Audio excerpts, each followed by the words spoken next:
HRN listeners.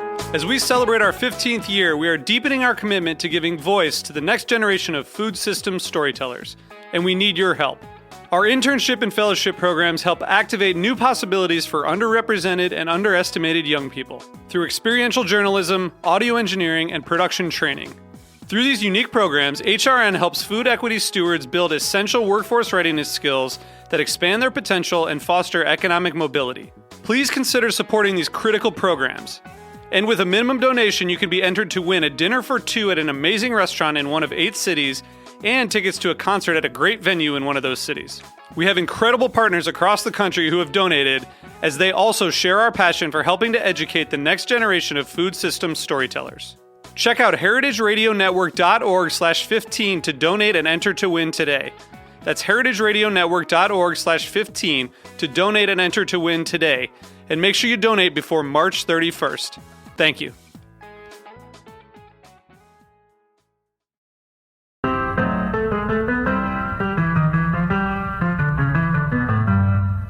You're listening to heritageradionetwork.com, bringing you the freshest radio in Brooklyn since 2009. Hear directly from chefs to farmers, artists to architects, authors to brewers, and everyone in between. Check out all of our shows on our website or by searching Heritage Radio Network in the iTunes Store.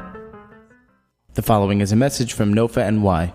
Do you dig local food? Love organic farmers? Do you crave to be part of a growing movement of consumers concerned with the state of our nation's food system? Then sign up today to take the NOFA NY's Locavore Challenge this September. Join 5,000 other New York locavores that are hungry, active, and ready to change our food system. Learn more at www.nylocavorechallenge.com.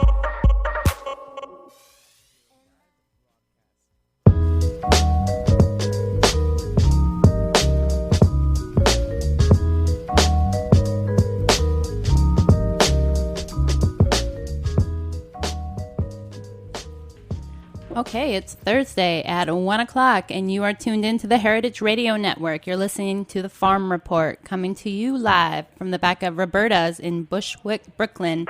Recently awarded 2 stars and a glowing review by Sam Sifton in the New York Times. Check it out, and then come on down for some pie.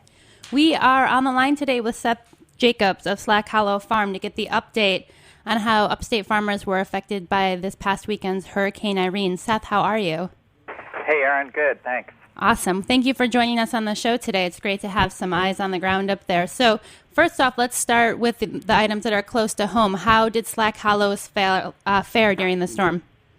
We had just about no problems at all, and that's not typical, but it runs the gamut. Because we're an upland farm and we don't have any streams that flow onto our farm, we didn't have any trouble, and that's where the trouble was. We didn't have high winds in this area. The power wasn't out, but we had a lot of rain. Okay, so all the problems around here came from flooding. From flooding. So yeah. You guys are about 200 miles north of the city, and so you said you're an uplands farm now.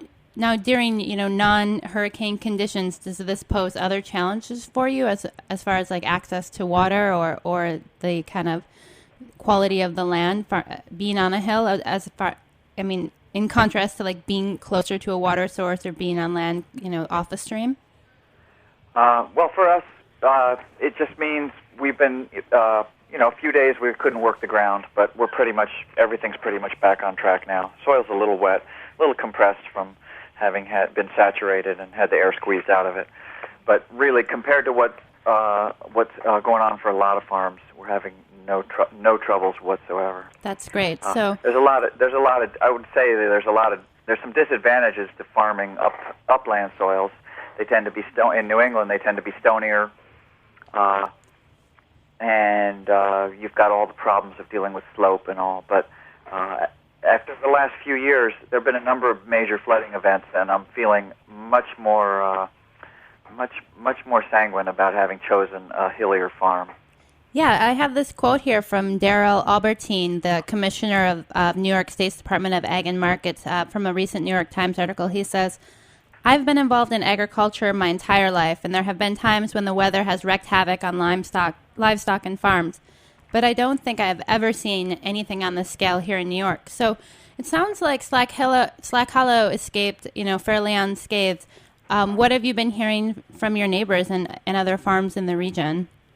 Yeah, well, it's a pretty multi-dimensional thing because you've got the transportation links, a lot of which have been severed. So just like the whole farm-to-market thing is a little more problematic, especially in the Mohawk Valley over in Vermont.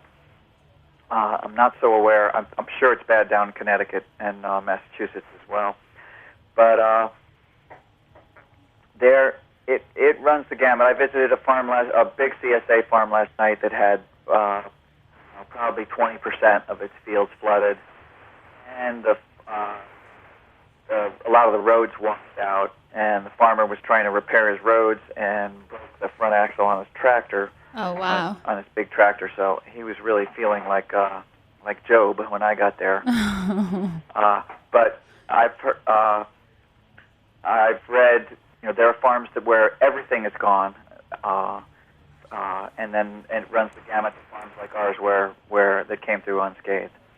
Okay, so and I think it's important to talk a little bit too. This time of year, I mean, we're really at kind of peak harvest, so a lot of the damage is kind of really amplified, I think, by the fact that the majority of the farm's income is being harvested at this time of year. So if you have, if you were hit, that the damage done now versus, say, the storm, in the spring or in the winter is much more significant. Yeah, absolutely. I'm looking through a report of losses from farmers in Vermont, and I can read you some. 4 acres, $100,000, all our fall storage crops, leeks, Brussels sprouts, pumpkins, potatoes, carrots, lettuces. Lost 10 acres of pumpkins, damage to infrastructure, $25,000, crop loss, $21,000. Here's one, there's literally nothing left. And it says the river has taken a new course and is now tearing through our farm. Total losses probably $145,000. Wow. Now, yeah. So people, it's still sinking in. There's some more that some folks lost a lot of animals, and the list. I'm reading through this list. It goes on and on and on and on. So I think a lot of farmers are gonna lose their, decide to not farm anymore. That would be my guess. I mean, we're a pretty tenacious bunch, but sometimes there's only so much you can take. No, of course. And I mean, what are the resources? I mean, as far as I know, for New Yorkers, hunker down here in the city as the storm passed through. There is definitely lots of questions of, does my renter's insurance cover flood damage, or does my homeowner's insurance cover flood damage? And what do I do? And who's responsible? Is it me? Is it my landlord? Kind of who's supposed to be kind of taking care of business? What are the resources for farmers, or what are the types of insurance that people look to call upon when something like this strikes? Yeah, very few people have crop insurance. Very few people have insurance that covers flooding, and a lot of general policies for farms don't cover flooding. Same as with housing. So yeah, I was surprised to learn that. We're really that has to all be sorted out. A lot of it's just sinking in. This is it's just one of these, it's like a, geological event that's on a bigger than a human scale. And it takes a while for that to sink in. There's loans out there, but I don't know that I'd borrow money at a time when I was making less than I expected. Yeah, and you mentioned, one of the first items that you read off is the loss of fall storage crops. So, that is, not only the income stream as far as what you would be harvesting right now, but also the things that you would harvest and store to kind of create a steady stream of income throughout the winter. So I have to imagine it's like a pretty, bleak landscape to be looking out on. Have you gotten a chance to, driving around to kind of see some of the farms firsthand? I mean, are there any striking images that you want to share with us? Well, I could tell you, if you want to see a nice, see pictures, go to vpr.net, Vermont Public Radio, or vpr.org, and they have a photo gallery. you could see a lot of get an idea. It's mostly rows and stuff. I've been on one farm, but the thing with farming is, we're getting our fall lettuces out in the ground. We have a lot to do, and it's every day is kind of a battle for farmers. And one of the strange realities with farming is what's bad for the other guy is good for you. And so, like my job right now, it sounds self-centered, but this is what it is. Is to farm as best I can and get as much out of the situation for my business as I can. It's just always that way with farming. Whether it's floods in California, whatever's bad for the other guy is good for you. And so it's I'm of two minds about it. And we're all still in shock. We're all still in shock. Wow. Yeah, no, I guess, and I think that kind of brings up this bigger point about farming in general is that, I heard this great quote once that farming with, growing food without an economic imperative is called gardening. It's not called farming. I think like really kind of, with a point that brings up to the forefront for me is like farming is a business. And so if you're looking kind of strategically at things that are going to impact your bottom line, obviously there are some opportunities that are going to come your way as a result of this flood. But, that being said, obviously no one's ever happy to see someone else put out of business, I'm sure. Right. I know I was on the phone earlier today with Mike Yezi of Flying Pigs Farm, just calling to kind of touch base and see how the animals and things had fared over there. And they do have a couple of acres of corn planted at the back end of their property that belongs to a dairy farm up the road. And he said, when he got back up on Saturday evening that the corn was completely submerged in water. And I know having just taken the trip up there, I think last week, that corn is like 7-8 feet tall. I mean, I can't even imagine like driving past and seeing an entire stalk of corn totally submerged in water. This is I know the farm is that you're talking about, the piece down by the river. Yeah, for Kenyon Hill Farm, right down, right on the Battenkill. Yeah. Well, the rivers got very high. That's all I can say. Even the little creek flowing off our farm, which starts on our farm, was big enough to put a boat in. And so you multiply that out, and the rivers had to take a lot of water. A lot of close calls on dam failures and just in general. Well, yeah. Well, and so I was curious, and I was asking Mike, well, what are they going to do with that field? And he said, they're not sure yet because they don't want to go down and chop it because the dirt and the silt that's now covering the corn is potentially really damaging to their equipment.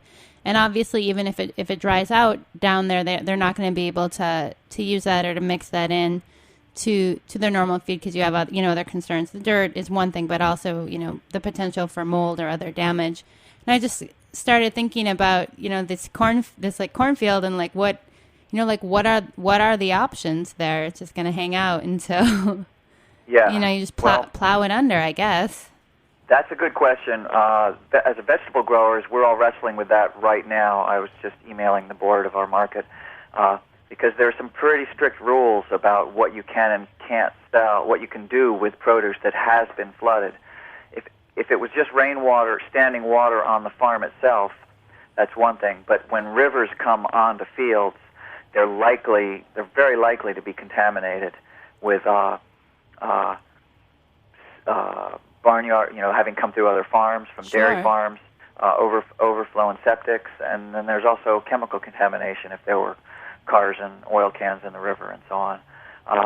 So in the vegetable business, we're being told nothing that was flooded can be sold.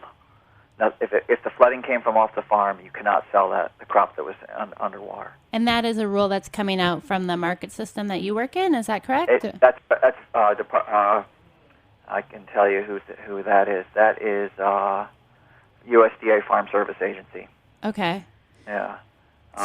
So then, as a farmer, what are your? I mean, obviously, you have to go out into the field and kind of harvest what is essentially compost. I mean, is that the case? Yeah, you can't, or just till it in. Yeah. And does that, like tilling that in, does that have any kind of long-term effects on the land? I mean, or is that something that would kind of happen regardless at the end of the season?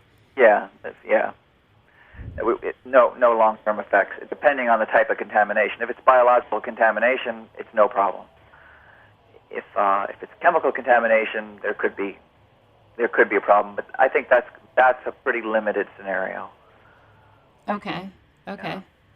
Yeah, I mean, the other thing that Mike had mentioned is, their laying hens were, I don't know, I think a few yards from where the water came up to. And you had mentioned, hearing from some farmers who have had a livestock loss. And I think that's, for me, kind of always like a little hard to understand visually, like when a storm like that hits, how is it that animal loss occurs? Because essentially you can't move them. There's nowhere else to put them. I mean, do you have any sense of what that kind of looks like? Well, I mean, I've seen tractors underwater and so on, and it's really a case of nobody was expecting it. It's an event that if you weren't predicting it, oftentimes the water came very quickly. I'm looking at one farm here, livestock, $4,800 lost in dead pigs and lambs. So they were like everyone else. They were surprised. They were caught unaware, and all of a sudden there was more to do than you could do. And in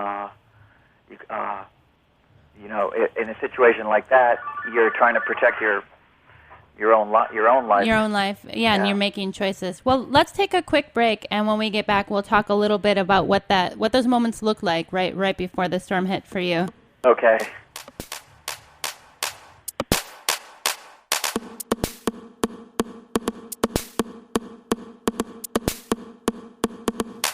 Before the night is through, I will walk to you. You will be the one, and I will be the drum. Before the night is through, I will walk to you. You will be the one, and I will be the drum. Drum innocent as a smile away.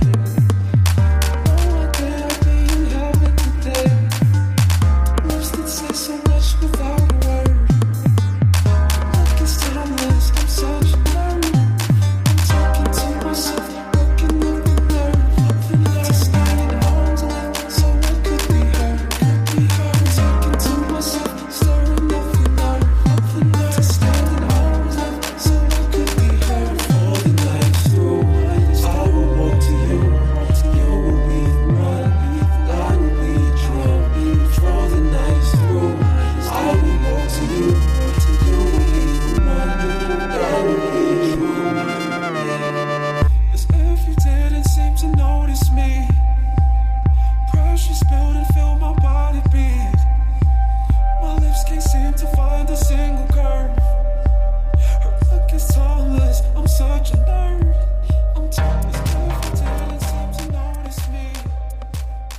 Pressure spilled and filled my body beat. All right, we are bringing it back. You are tuned into the Farm Report, coming to you from the Heritage Radio Network. We are on the line with Seth Jacobs of Slack Hollow Farms, talking about post-Irene in upstate New York and the Northeast more generally. So, Seth, I know here in Brooklyn, the word got out pretty quickly via radio, internet, TV that the storm was coming. Bloomberg shut down the MTA Saturday at noon. They evacuated the Rockaways down by Brighton Beach, Battery City Park. There was National Guard on hand, kind of people facilitating getting the city prepared for the impending storm. And I'm curious, up in your region, which is obviously a much more rural area, how did that getting ready for the storm look? What were the resources available to you? And just more generally, but also specific to farmers, I mean, is there infrastructure in place, or is everyone kind of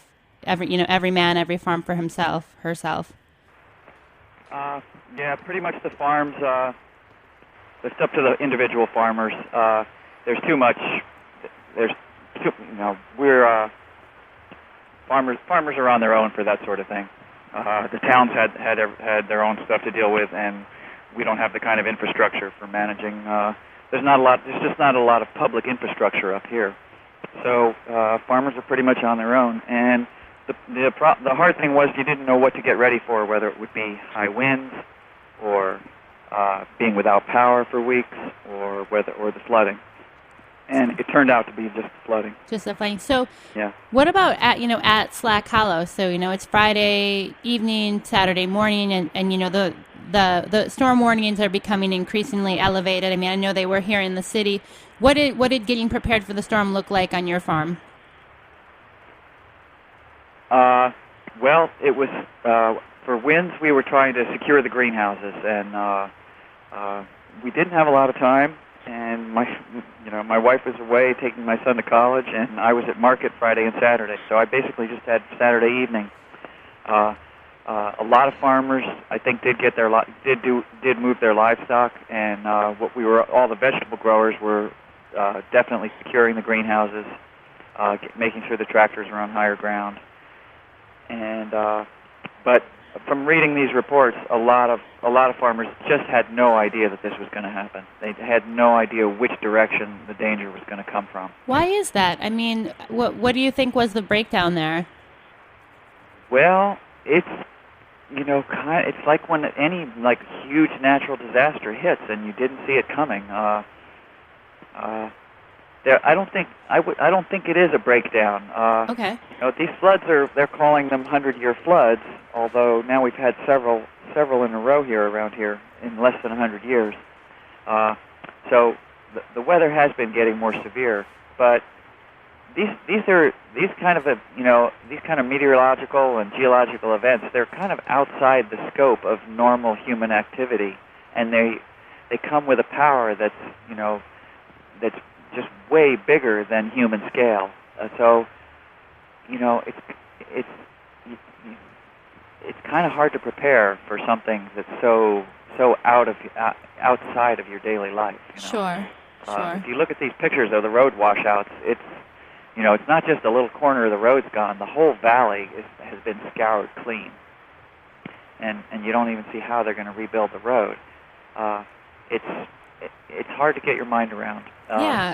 Even after the fact, let alone beforehand. Well, I have been reading accounts of farmers pulling several trailer loads of garbage out of their fields as they become flooded, and things get picked up from the town a little further down the river and then dumped.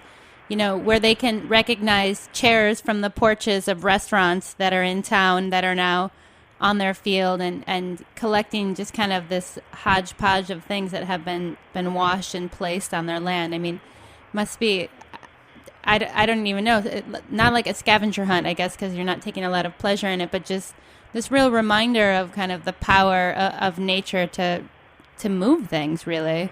Totally. We're all kind of in shock, absolutely, over just that.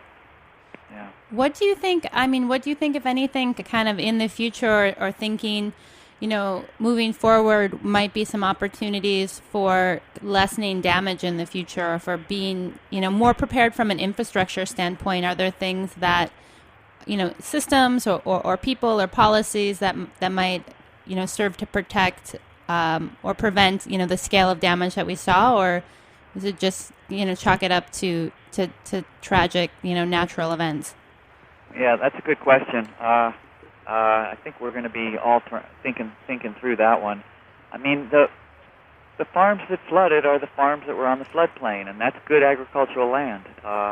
And that's where that's where farms should be, on the good land. But on the other hand, those nice flat fields next to the rivers and the creeks, that soil's there because the river put it there. And here the river was coming back and putting it there again, but we were there too. So it's kind of this intersection of geologic time versus human time, and geologic scale versus human scale. And I suppose in the long run we could build, put all the structures and stuff elevated and on the sides of the valleys, but. That's a bigger question than I can handle right now. Sorry, I didn't mean to put you on the spot. I'm just thinking, I think one of the things that's always challenging in a disaster like this is if you weren't, directly impacted, how can you, make a difference? How can you contribute to some relief? And I wanted to just share with our listeners some information I got from Jean Hodesh, who is the publicity coordinator for New York City Green Markets. And, she said of the green market farmers here in New York City that while many of their farmers were severely impacted by the storm, many were also able to harvest a good amount of food before Irene hit. And that it is more important now than ever to shop from your local growers. Please do think about all you can buy from your neighborhood green market while preparing for Labor Day cookouts this weekend. Think about putting up the summer bounty to enjoy through the colder months to come. In coming weeks, as waters recede, we'll learn about the full extent of the damage and have more information about ways for city residents to support relief efforts. But for now, the most immediate aid loyal shoppers can offer is to keep shopping and spread the word. They do have a donation page at www.grownyc.org, and 100% of the donations made through that site will go to New York City Green Market farmers to help in the relief effort there. So I definitely want to get that information out. And then, you are also selling at green markets over in Troy, correct? Yeah. And anywhere else, that you would send our listeners to as far as being able to kind of use their shopping dollars to support farmers at this time? Well, all the green markets in New York City, like you say, absolutely.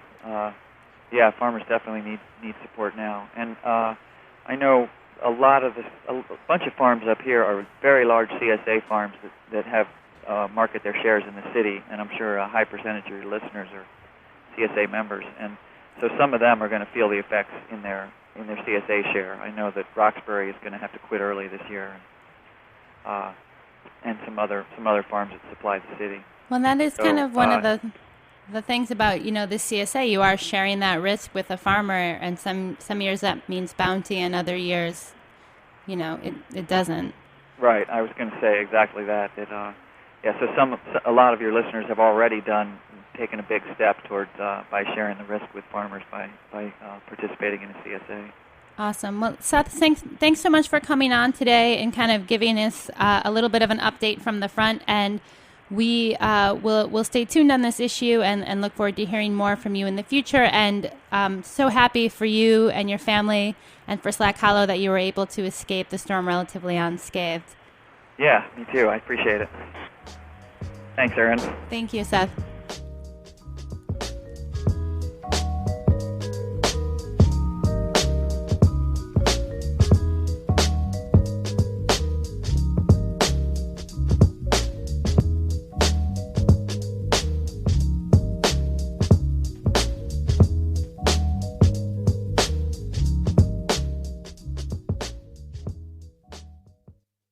This is a message from Fork and Anchor. Aaron Fitzpatrick, the host of our wine program Unfiltered, is looking for help on Kickstarter to open Fork and Anchor, a general store inspired by two food-loving ladies with an equal affection for urban life, the sea, and the agricultural paradise of Long Island's North Fork. The store is situated in a growing community of farmers and winemakers and will become a meeting place offering prepared foods, a variety of sun-dries, and a selection of homespun products, many of which will have their origins in New York State. Your backing will help them fulfill their dream of fostering relationships with the community and making the local food system accessible on a broader scale. Search Kickstarter.com for Fork and Anchor and donate today. The following is a message from NOFA NY. Do you dig local food? Love organic farmers? Do you crave to be part of a growing movement of consumers concerned with the state of our nation's food system? Then sign up today to take the NOFA NY's Locavore Challenge this September. Join 5,000 other New York locavores that are hungry, active, and ready to change our food system. Learn more at www.nylocavorechallenge.com.